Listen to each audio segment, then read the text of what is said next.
Hi friends, ఈరోజు శనివారం video అండి. మన వీడియో ఏంటంటే మష్రూమ్ కర్రీ అండి. మష్రూమ్ సన్నగా కట్ చేసుకుని క్లీన్ చేసుకుని ఆయిల్లో వేపుకోవాలండి. పక్కన పెట్టేసి పక్కన కళాయి పెట్టుకుని దాంట్లో 2 టేబుల్ స్పూన్ల ఆయిల్, ఇవన్నీ ఉల్లిపాయ పచ్చిమిరపకాయలు ఇవన్నీ వేగిపోయిన తర్వాత ఈ వేపింది మష్రూమ్ ఉండేది కదండి దాంట్లో వేయాలి. వేసేసి ఉప్పు, కారం, గరం మసాలా, ఇవన్నీ ధనియాల పొడి ఇవన్నీ వేసి కలుపుకోవాలండి. కలిపేసుకుని దాంట్లో 2 డబ్బులు గ్రేవీ వేసుకోవాలి. గ్రేవీ మేము జీడిపప్పు నూకతో పెట్టుకుంటామండి సైడు ఇండియన్ గ్రేవీ. ఇవన్నీ వేసి పెట్టేసిన తర్వాత కర్రీ రెడీ అయిపోయిద్ది. ఉప్పు సాలపోతే చెక్ చేసి ఉప్పు వేసుకోవాలండి. అయిపోయింది. బౌల్లో సర్వీస్ చేసుకోవడం అండి. చాలా సూపర్గా టేస్టీగా ఉంటుంది. మీరు కూడా చూసి ఇంట్లో ట్రై చేయండి.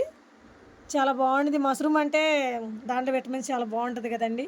పిల్లలు కూడా ఇష్టంగా, పెద్దవాళ్ళు అందరూ ఇష్టంగా తింటారుగా. పులకాలో కానీ బటనాల్లో కానీ చాలా బాగుంటుందండి. చూడండి, ఈరోజు మన కర్రీస్ కూడా పెట్టామండి. టమాటా రసం, మామిడికాయ పప్పు, కలగల పులుసు ఇవన్నీ ఉన్నాయండి కర్రీస్. చూడండి, సపోర్ట్ చేయండి.